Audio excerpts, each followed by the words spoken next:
Okay, we're recording. I'm Brandon Polite, professor of philosophy at Knox College in Galesburg, Illinois, and I'm joined by Angela Sun, who's assistant professor of philosophy at Washington and Lee University in Lexington, Virginia, and she's also a fellow currently at the National Humanities Center.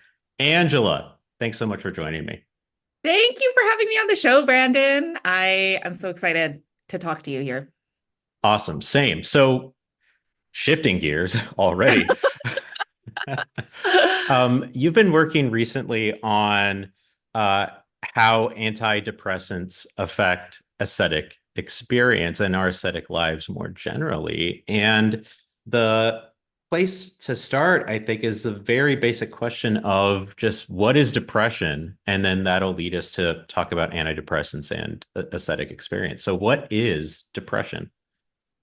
Yeah, absolutely. So this is a good place to start. To give like a little bit of context. So I'm interested in telling a story about some of the downsides of taking antidepressants, specifically some of the aesthetic costs of taking antidepressants, that is consistent with and in fact inspired by some recent developments in depression and antidepressant research.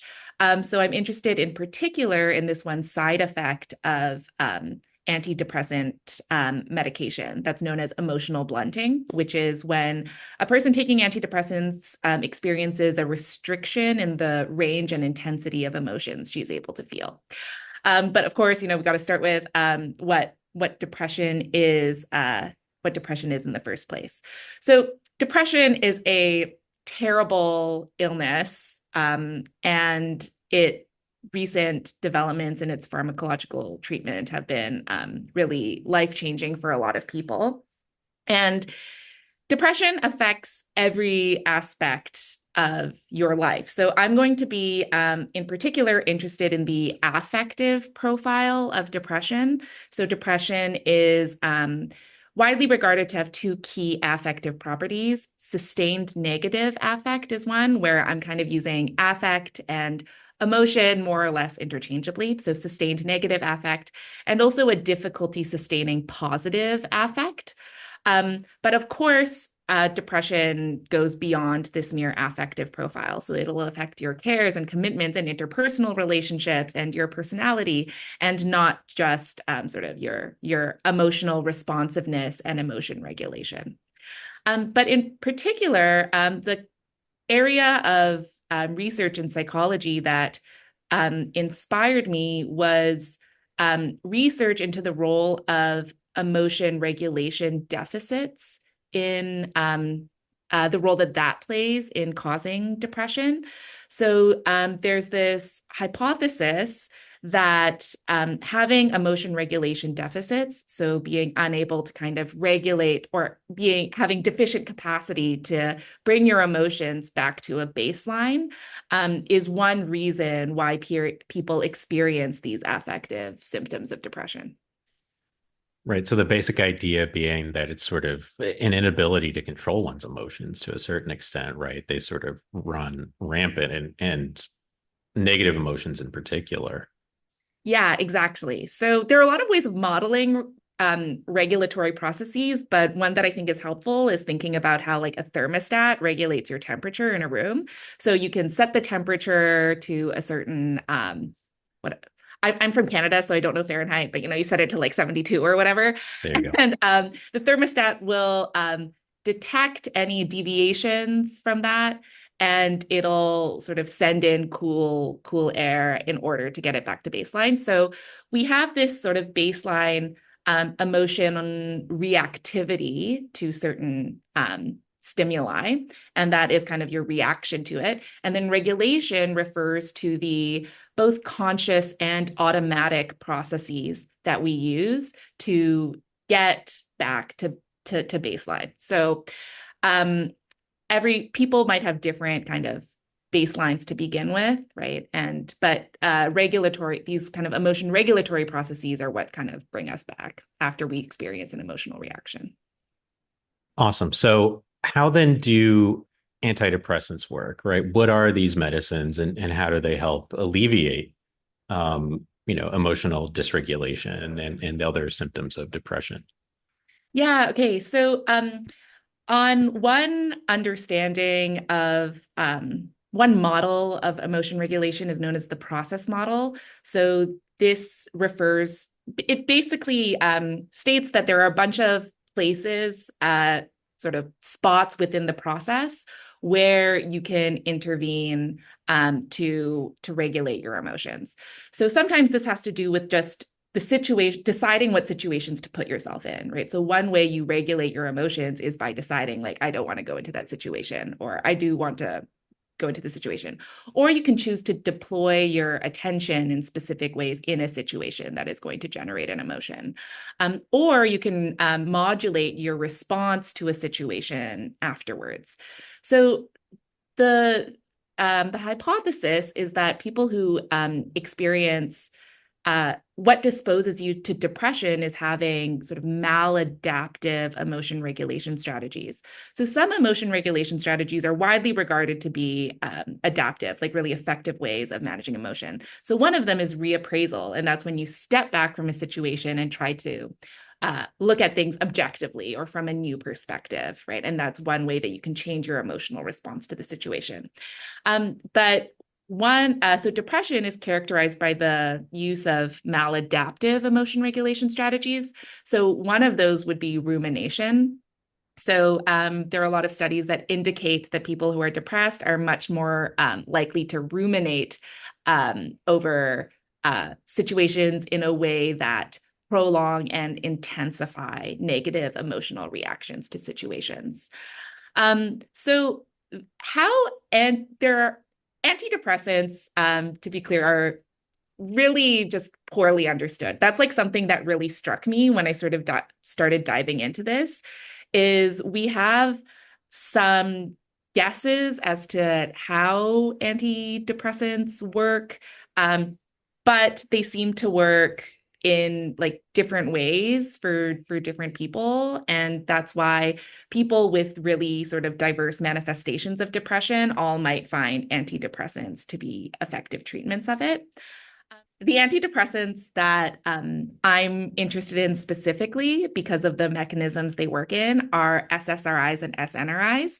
So those are selective serotonin reuptake inhibitors and serotonin and norepinephrine reuptake inhibitors.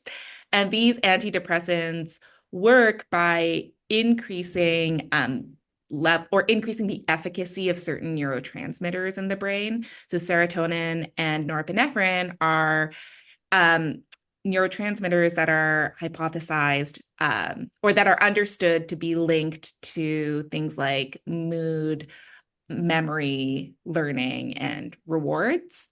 And so the idea is that by, increasing the levels of these neurotransmitters in the brain, that will affect those things. So there are a lot of different hypotheses out there, and exactly the biopsychological mechanisms sort of underlying the efficacy of antidepressants is not known.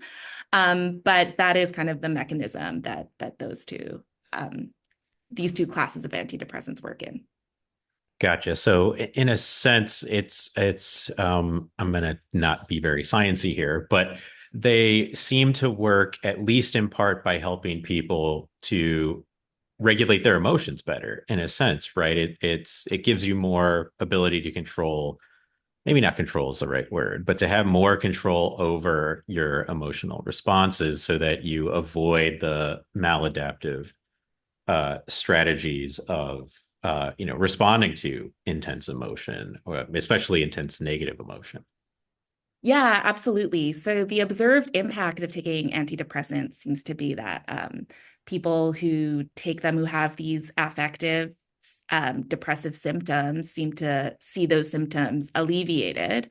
And one, I guess, particularly interesting sort of way that these changes can be understood seems to be that seems to link the cognitive and the affective symptoms of depression together. So on one understanding, these antidepressants improve some of the cognitive symptoms of depression. So sort of decreased ability, sort of attentional deficits, uh, memory, sort of impaired memory.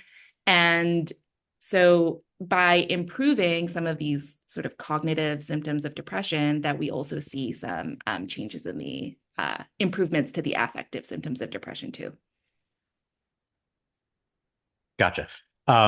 So before we get to the aesthetic impact of antidepressants, what's the aesthetic impact of depression, right? That depression clearly affects one's aesthetic life, right? That, one way it's often described as sort of like there's a fog or there's a gloominess, right? That things that would normally spark joy for people just don't spark joy. Things don't taste as good, colors aren't as bright and vibrant, music doesn't sound as good.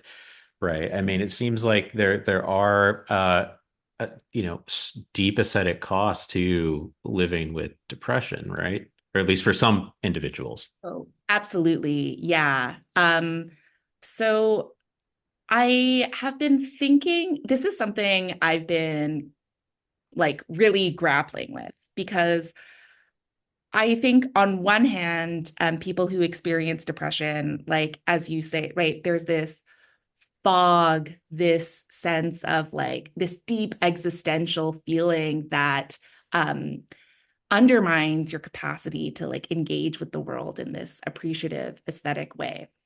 But I'm also really interested in how outside of a depressive episode, a lot of people really value their depression, right? And certain character traits or sort of genetic facts about yourself that dispose you to depression might also open up when you're not experiencing a depressive episode, certain valuable experiences. So I think the distinction between like chronic and episodic depression is sometimes really helpful. And I honestly just like have nothing to say about the aesthetic experiences within a depressive episode because I just think, depression is like a really terrible illness. But I'm interested in exploring some of the costs that people who are disposed to depression but not currently in a depressive episode might incur when they take antidepressants. Yeah, and that's even true, presumably, with people who suffer from chronic depression, right? They're not always undergoing like deep, intense, dark emotions, that there are periods of time, perhaps, lengthy periods of time where they're not in a deep funk, right? Deep depressive episode, and they're able to enjoy things, go out in the world, have, these deep, pleasurable, aesthetic, rewarding experiences. Totally. Yeah. Yeah.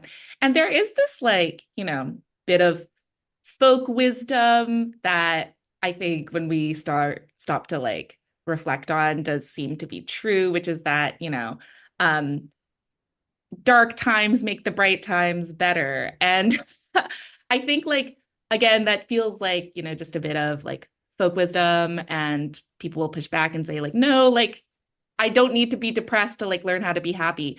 But that doesn't sort of fit in with a lot of testimony from people who have experienced depression and how much they come to value it.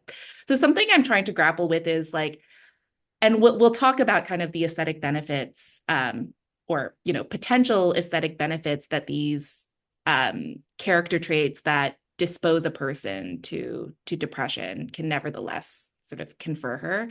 Um, but yeah, I'm kind of interested in how or sorry, something I'm grappling with is how we come to have these like preferences for the way that we happen to turn out, right? Or like what we happen to be like. So it's like, you happen to be the kind of person who is depressed. And because you're that way, you prefer being that way. And I think like often these preferences are irrational, but I also kind of want to really like take this seriously and explore ways in which there could be really good reason for valuing these these dispositions for for depression. Oh God. Yeah. It is a weird thing to say, right? Like, yeah. Yeah, no, I think that's exactly right. That some people may find that extremely peculiar, right? You're depressed. It seems like you want to not be depressed, right? That if you're even disposed to deep, dark, depressive episodes, right? Why wouldn't you do things to avoid them, including take antidepressants, so you never ever have to experience those deep, dark moments? But presumably, there's for at least some individuals a cost to taking antidepressants, which is why some people stop taking antidepressants or anti-anxiety meds in addition to like for some antidepressants, some anti-anxiety meds like weight gain, maybe hair loss, maybe physical tremors with hands, etc. There may be physiological reasons to stop regarding side effects, but some individuals stop treatment because they don't feel like themselves on these drugs. Totally. Yeah. And I think especially since sort of our affective dispositions are for many of us like part of what we use to define ourselves, it can be a very disorienting experience to have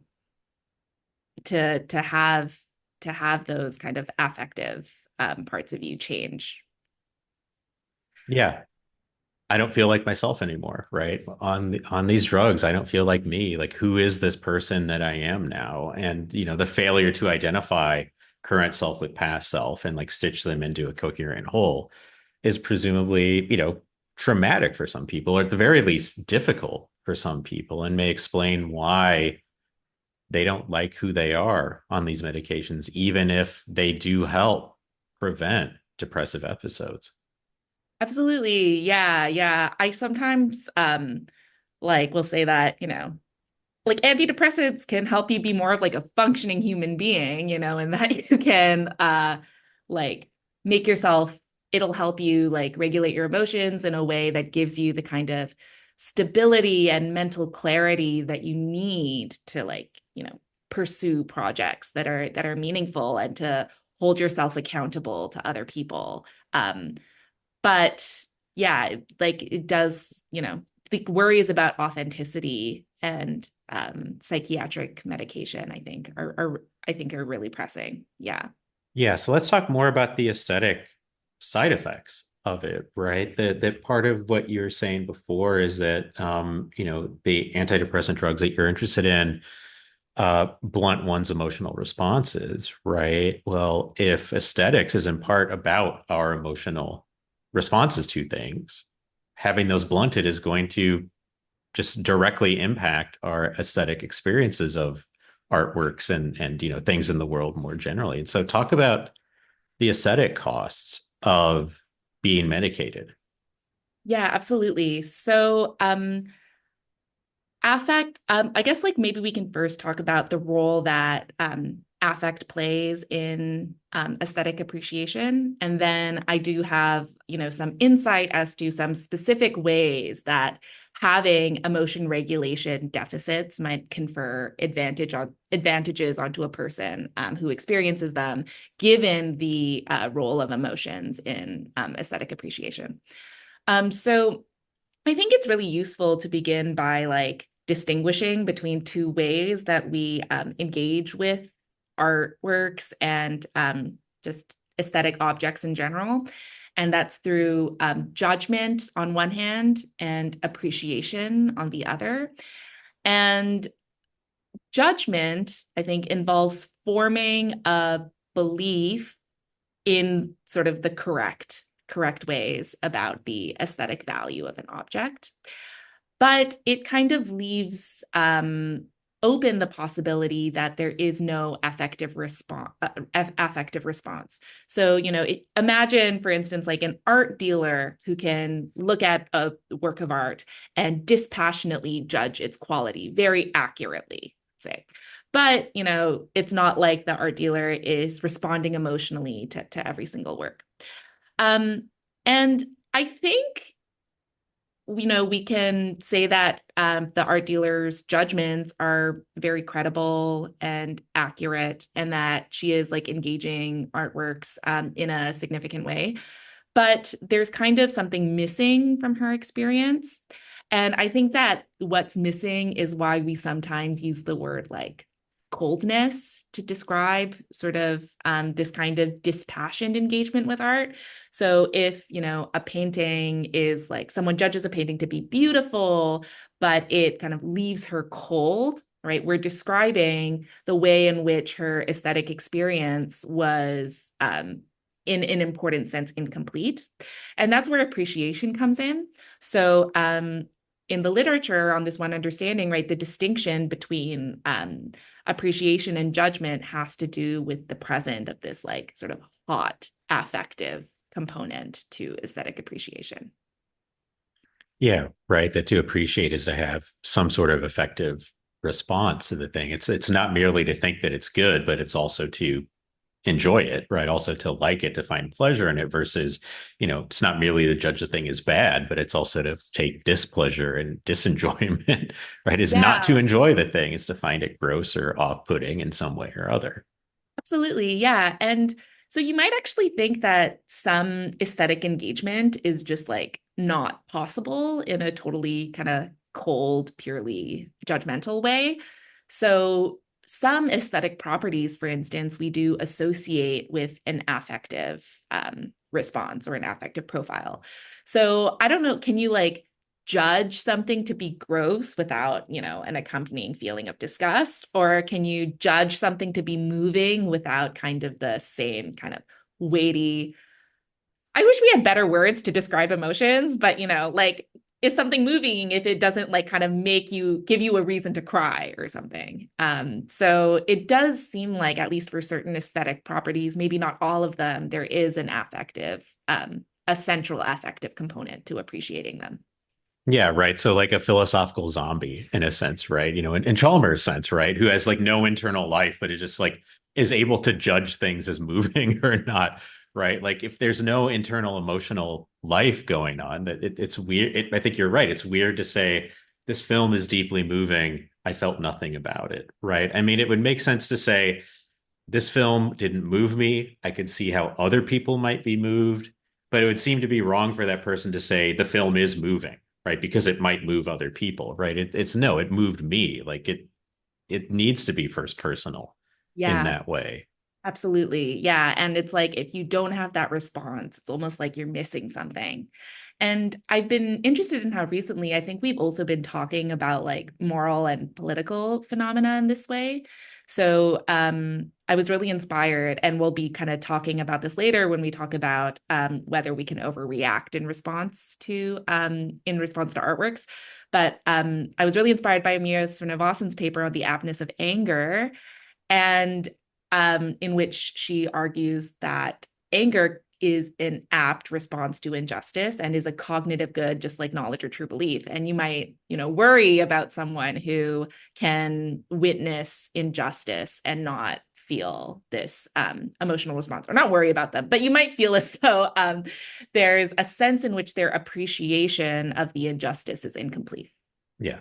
Right. Aristotle got something right. Yeah. Right. Like, no, sometimes, emotions can be fitting, right? Emotions can be apt, including negative ones, right? A life without anger is a life where you're failing to respond appropriately to injustice, to unfairness, right? Which is his analysis of anger. Yeah, absolutely. Exactly. Yeah, right. So in terms of aesthetics, then, right, that it seems then that antidepressants and blunting emotional responses for some individuals, right, it may make, with the distinction between judgment and appreciation as you made it, right? It seems like those people may be able to judge some things, some aesthetic objects, but they may not be able to fully or even at all appreciate them, right? If they're not having emotional responses to them or extremely blunted emotional responses to them. Yeah, exactly. Or it might even be like the discrepancy between what you were able to feel when you were not on medication versus when you are on medication. Mm-hmm. So in some of the sort of first person testimony on what the experience of being medicated is like, a lot of people say like, I used to be able to cry when I watched movies, but now I'm not able to, even if they can intellectualize the fact that something is sad or even feel sadness. It's kind of the intensity of the emotional reaction has changed. But I think there are at least like three ways that kind of emotion regulation deficits in particular can actually help you have deeper affective responses to artworks. So one of them is an increased emotional sensitivity. So there's reason to think that people with emotion regulation deficits might be better able to pick up on subtle affective stimuli and respond to them.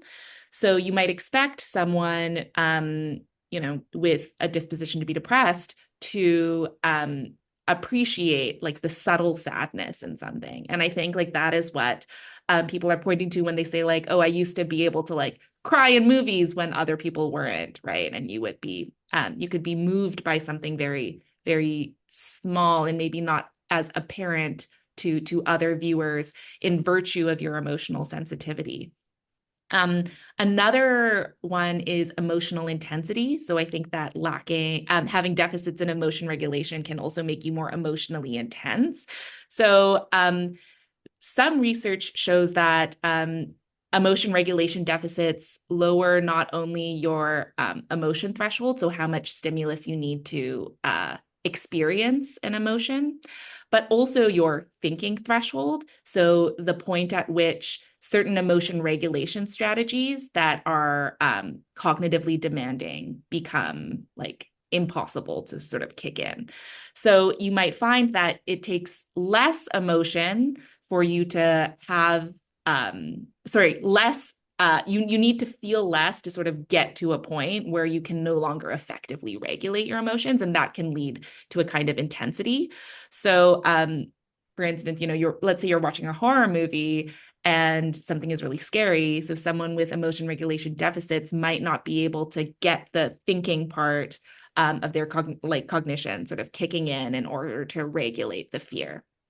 And finally, a third thing that's important to consider is the propensity to dwell on emotional reactions. So there is a lot of research linking depression, as I've mentioned, to a propensity to ruminate. And so, if you are disposed to ruminate over your emotional reactions, we have good reason to think that people with emotion regulation deficits might sort of dwell on their emotional responses to artworks longer, which could confer an aesthetic advantage insofar as it allows you to understand the contours of your experience. So you might find that, I don't know, sometimes I will go to a movie and I'll just never think about it again. And it's kind of weird for me to be like, oh, I can't believe I watched that movie. But then some of them will really leave you thinking about them for a long time. And so it could be that sort of deficits in emotion regulation make more aesthetic experiences of the latter kind for you. Mm-hmm. Okay, I have two thoughts actually, as you were just talking. Yeah. I'll do them in reverse order from what we were just talking about, right? That the lingering thing, right? And you said that, sometimes I don't linger at all. I see the movie, I listen to the song, I listen to the album, I go to the museum, I see the painting, right? And then it's gone almost immediately after. And it's like, oh, did I actually see that? Right. And I mean, that could just be an indication that it's not good, right? Yeah. In a sense, it wasn't good enough to register in such a way that it lingered at all. And so it could be the case that individuals who are, ruminating and lingering on the thing longer aren't keying into perhaps the value of the thing, right? That the object doesn't really merit being lingered over longer. So that was initial thought. And the other, so I'll stop with that one and then go to the other one about horror movies. But Totally. go Okay. there. This makes me think about the distinction between accuracy and precision. Is that the one where you learn in high school science, where it's there's the dartboard and it's precise as it is old gets to the same point, but then accurate is it sometimes will get to the middle kind of. Mhm. Um, It, I think that, in general, we have this like expectation that the time we spent engaging with things is kind of proportionate to its value. And so you can have, a conception, a very pluralistic conception of value, so that a lot of things are extremely valuable. And so it makes sense that we're all kind of like diverting our attention to different things. But I also think that like this is something I struggle with too, because like, sometimes I like latch on to like a really small detail, and that detail is like, I can't stop thinking about it. And then there's this question of, okay, am I sort of overthinking this, or am I sort of reading value into it that isn't there? But I think that there's this real kind of gift in being able to like focus in on something, even if it's not particularly valuable, to kind of understand the contours of your aesthetic response to it. Um, yeah, I don't know if that makes sense. It's just kind of like something that I was thinking about as a way of, I guess, maybe rationalizing my propensity to focus in on things that in artworks that maybe other people don't find super, super interesting. And I mean, I think also that, even if it's not great, why not linger on it a bit longer? Could be just like a very simple response. Maybe, had you lingered on it more, you would have found more value that really was in the thing, right? Like, and so that Yeah. even if it's, you judge it not to be great on the whole, that maybe you're right, that there are these particular things in the object that may be worth dwelling over, in the movie, in the song, whatever, the quaver of the voice at that one particular moment. Yeah, the song as a whole was crappy, but that moment was sort of awesome. Let's linger on that a bit. Yeah, totally. Absolutely. And yeah, I think like value is definitely uncoverable too. So, I like the idea of having like a very sensitive like detector for value. And then kind of once the detector has been activated, then you can sort of stop and assess like, okay, all things considered, is this worth dwelling on to the extent that I am? Yeah, right. And it's pointing to, the relationship between the cognitive and the emotional, right? That these aren't like severely separate things, that they interact and, deeply relate to one another, and both seem to be necessary for aesthetic experience. Yeah, absolutely. Absolutely. Yeah, with the attention aspect and the emotional response aspect for sure. Yeah, and so the other thing had to do with the what you said about watching horror films, right? That horror fans are people who watch a whole lot of horror films, and part of what they're appreciating when they're appreciating the films is sort of the subtleties of difference between horror films, how the jump scare functions, how it relates to other jump scares in other movies or earlier in the film. Um, and it seems like someone who's too affectively responding is not going to be able to notice those subtle things in this case, right? And so, with respect to your first point of sort of attunement to emotional subtlety, right? It seems like in the case of horror, being too fearful is going to lead you not to attend to subtlety in the object, in the film. So I don't know. Do you have thoughts about that? Whoa, that is such a good point. And maybe that's why I do not like horror movies. I used to. I get too anxious now. Like my blood pressure Yeah, starts jumping. I'm like, fuck this, I'm out. maybe like, oh God, that's so interesting. Because I definitely agree, like there are subtle details in like in horror films for sure.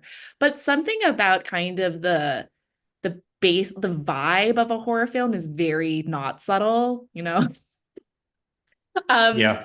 and so that is super super interesting. Yeah, where I think that, you know, having a emotional sensitivity and intensity and a propensity to dwell on your emotional reactions, those might be disadvantages depending on the kind of artwork that you're engaging, for sure.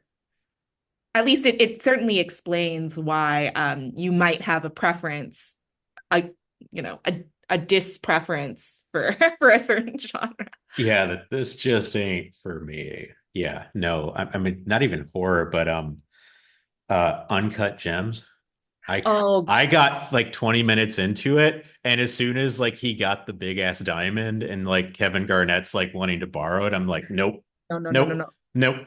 I like I know where this is going. This is bad. I have to turn it off. Anxiety too high. Can't do it. Brandon, I had the literal exact same experience watching Uncut Gems.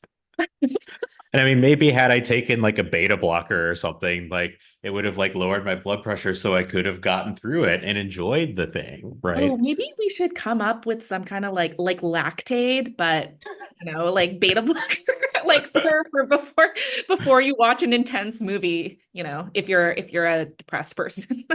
Yeah. I mean, probably some people use just like edibles, right? Like this Yeah. will get me through. Oh, absolutely. Yeah. Well, it's also interesting to think about how like self-medication works for emotion regulation. So, if you have like a sufficiently broad conception of emotion regulation strategies, I think that using alcohol and drugs to cope to regulate your emotions would also fit in there. And so, yeah, if you expect to go into a really intense situation and, you take a couple shots beforehand, that's also, a strategy uh, that, can work more or less well, depending on your situation, for regulating your emotions. Yeah, yeah, yeah, exactly. Okay, cool. Yeah, let's go to the point about overreaction since we've sort of touched on that a bit. Um, it does seem like there are cases where um, just the emotional response doesn't fit the object, right? And so, if I say a corny dad joke and the person I'm talking to just loses it and is just laughing, laughing, laughing to the point of nearly hyperventilating, right? And like, oh my God, this is the funniest thing I've ever heard. Like, what is going on there? Or I'm thinking about the scene in Dumb and Dumber where Harry and Lloyd, right, are like crying on the bed of the hotel room. They're watching something on TV and they're crying and they're using like the $100 bills to like wipe their tears from their eyes, right, from the briefcase. And it Oh, cuts and it's a telephone commercial, right? It's like an AT&T commercial or something, right? And they're just weeping at it. And there's a case where like that emotional response is too intense for too extreme for the object, right? Just a cheesy, overly sentimental um, TV commercial, right? And so what are your thoughts on cases of that sort, right? Because, one of the things you're saying is, that people who have depression, they do, have often these intense emotional responses to things. And that seems like in certain cases it's a good thing, but in other cases it seems like yeah, even if it's not harmful, right? In the case of crying at the commercial or laughing too hard at the dad joke, right? That like the response doesn't fit the object. The object doesn't deserve it, doesn't merit it. It's not good enough for the depth of the response.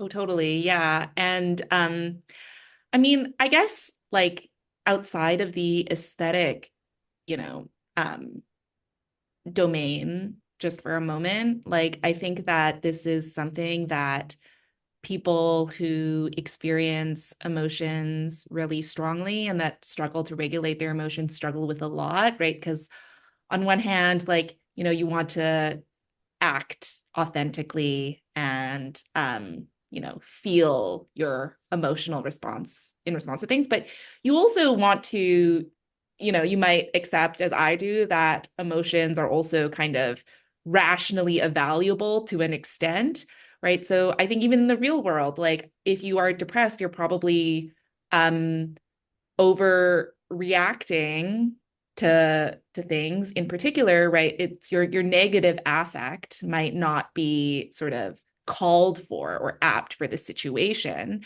And that is what is so debilitating and awful about depression.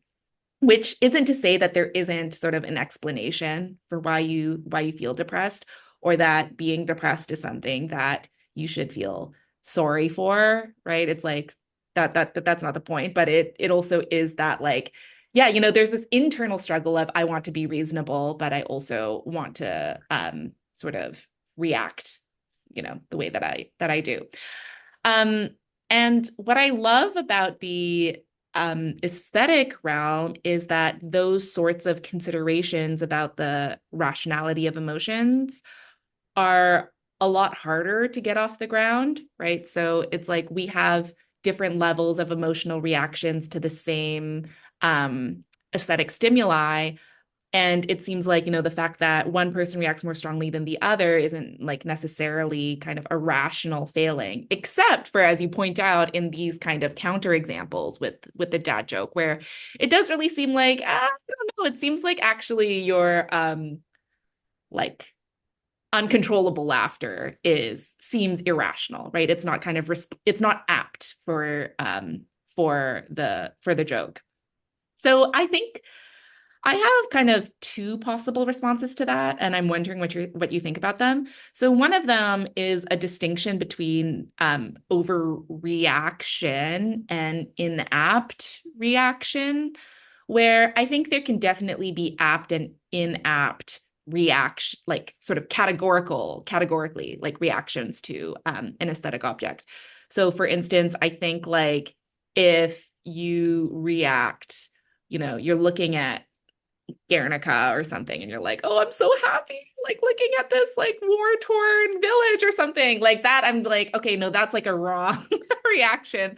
Um, but then I think like there are kind of like degrees of, so I think maybe once you've identified like the apt set of reactions to have to an artwork, from there, I don't know if overreaction can get a grip. So I don't know if anyone could be like overly devastated by Guernica, for instance. But that doesn't seem to be a good response to the dad joke question, because I think like actually, it depends on how you think about reaction categories. So it could be that chuckling is the apt Yeah. reaction.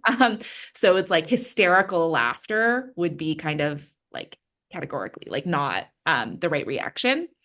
But yeah, that doesn't seem super satisfying. My other response has to do with, I think there might be an asymmetry in how we think about overreaction when it comes to different emotional responses. And we see kind of asymmetries in our evaluations of emotional responses all the time. So for instance, you see this in like the moral responsibility literature. People think that when you act out of a negative emotion that you don't identify with, that you're not morally responsible for the action. That's a generalization. But for instance, if I forget to wish you a happy birthday because I'm really sad, then you wouldn't hold me morally responsible for that. But you do hold me morally responsible for things that I do that are out of character, but like positively valenced. So if I'm uncharacteristically joyful or something, then, I would, and I sort of uncharacteristically, I don't know, donate my fortune to charity, um, then we still do kind of see moral responsibility in that light. So there is kind of precedence for evaluating different types of emotions asymmetrically. So I think here, right, I think there are certain emotions where we think intuitively, like, I don't know if I could find something too like moving, for instance, if being moved is an apt emotional reaction. But I maybe so it seems like there's kind of no limit to kind of the negatively valenced ones, but maybe there is a limit to how funny something can be, or it's like maybe like the positively valenced emotional reactions we evaluate differently. That's obviously kind of like a messy response that would require like a lot of thinking as to how that could be plausible. Um, but I think it does kind of fit with some of my intuitions about how I'm willing to judge kind of whether overreaction is possible in a case. Yeah, I think with your first response is absolutely right that, chuckling at a dad joke is the appropriate response, but like amping that up doesn't seem to be a problem, right? Laughing too much versus The Guernica case, right? That like, look at that stupid horse. Yeah. Like you're just laughing really hard at Guernica. Like there's something misfiring here, right? That maybe you don't understand how cubism works, or you think it's just like a bunch of dumb looking stuff, and but if like you're told the story about what Guernica represents, and then you're still laughing at it, then it's like, ooh, there's something wrong here, versus you are having the right type of response to the dad joke, right? You're laughing, it's just more laughing than it may deserve. And then it gets into like the judgment of, well, how much laughter is appropriate, right? What's the appropriate range, right? Zero seems appropriate to a cheesy dad joke, but like 20, like I have no idea what these numbers mean, by the way, but like on a scale Yeah. of like 1 to 100, right? Like once you get past 20, that's like excessive, right? And now this person's laughing as if it's the funniest thing ever, like they're at a 90, like maybe that seems off, right? And so yeah, that seems, I don't know where I'm going with this, but I think there is that question, right? And it does relate to, I think, the question of rationality, as you were talking about before. Like this response is irrational, right? Like here's what a rational emotional response to this joke would look like. This one's irrational because it's excessive. Totally. Yeah. I think like what's interesting though is so in ethics, for instance, the idea of like the reasonable person standard is sometimes invoked, right? Where it's like, what counts as like morally permissible self-defense is what a reasonable person would sort of how the reasonable person would judge the threat against which you're defending yourself, for instance. But I don't know if there is like what is like the reasonable standard for an aesthetic response. Like it does seem like the normativity, like normatively things are working a little like are working differently in the aesthetic case than in the ethical case. And I think that that is kind of awesome because it kind of leaves open this kind of it touches back on what we were talking about before with having this like hypersensitivity, right? Where it's like, okay, I'm zeroing in on something, maybe I'm overreacting, but maybe there is value to be uncovered here. And I think at least history tells us, right, that when I look to um, some of my like favorite authors who struggled with mental illness very profoundly. Like what I like about them the most is that they were able to identify these really subtle aspects of the human experience and respond emotionally to them in ways that without that emotional sensitivity, they would just never have been able to perceive. So I think like it's definitely, I think having this kind of sensitivity is definitely a trade-off, right? There's a risk of overreaction. But yeah, there's also this question of how we can like rationally evaluate overreaction in the aesthetic realm. It seems to work really differently than in the moral realm. Yeah, that there's, I mean, to co-opt Kant's phrase, there's just more free play in the aesthetic realm than there is in the moral realm, right? Because the stakes are generally lower, right? It's not life and death typically when, we're watching movies, listening to music versus Yeah. engaging in moral life. And we love that about art. Oh yeah. Yeah, absolutely.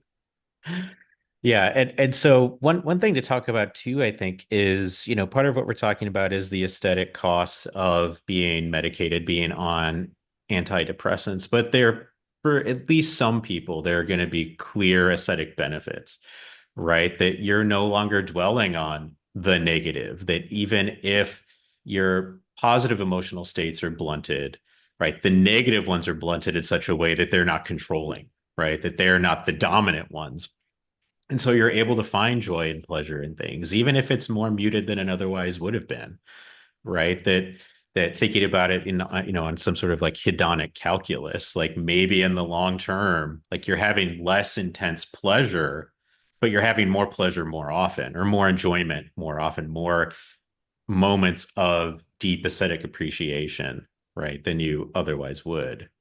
right? Oh, absolutely. Yeah. So I think that you're pointing out just a really important consideration, which is the heterogeneity of experiences of depression. So the depression has all sorts of different causes and different presentations. So I think that yeah, if you are experience if antidepressants help alleviate some of these the negative emotions of depression and open up for you sort of different emotional responses, that clearly confers an aesthetic benefit. Or a lot of some depression is sort of characterized not by, or might kind of be characterized by more emotional numbness than by a sustained negative affect.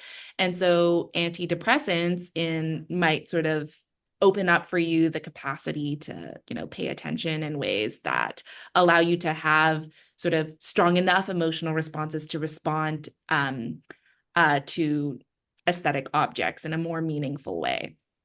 And I think that, yeah, another way is because we know that antidepressants affect sort of improve the cognitive symptoms of depression too, is taking antidepressants might allow you to pay attention, even if, you have the emotional sensitivity and intensity and propensity to dwell on emotional reactions, if which all confer upon you a certain aesthetic advantages on my view. The cognitive changes might be really what sort of benefit your aesthetic experiences too. So I think that this really speaks to the ungeneralizability of my view in a lot of ways, right? So this is sort of explaining how a certain type of disposition, a certain sort of thing that disposes a person to be depressed, right? Which is having this kind of these emotion regulation deficits, but having kind of a very strong baseline emotional reactivity, might where taking antidepressants might disadvantage you aesthetically in certain ways. But, you know, I think also ultimately being not depressed is super important to prioritize. So I think I can tell a story about why people whose lives have been significantly improved by antidepressants want to taper off them, right? And want to go off and try to get back to kind of their old self, having now all the tools that they've gained from having some relief from the affective symptoms of depression. Um, but, ultimately, I think not being depressed is so awesome. I think it's just a matter of being really transparent about what the costs are. Yeah, and the point being that antidepressants aren't a panacea, right? And further, they're not something that, by themselves may be enough to help someone overcome depression, right? Often they need to be taken in tandem with talk therapy, cognitive behavioral therapy, other forms of therapy, self-help, et cetera, right? To help, as you were saying, acquire the tools to be able to intervene when excessive rumination starts or when emotional intensity starts, right, where the the medication becomes less necessary, right, and why someone may want to wean off, especially if there are physiological or other sorts of side effects, stomach pain, which is common, I think, with antidepressants, anti-anxiety meds, right? That just to try it and see. And so, the point being that weaning oneself off of antidepressants is not an irrational thing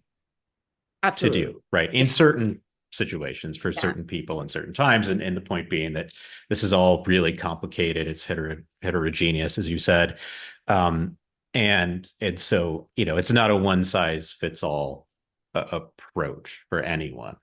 Totally. Yeah. And also part of my hope is that, by drawing attention to the cost, this is, whatever, by drawing attention to the costs of this, maybe big pharma will get on it and be like, can we make something that's better? It's like the one time you want it to work for you, you want big Yeah. pharma to work for you. It's like they won't.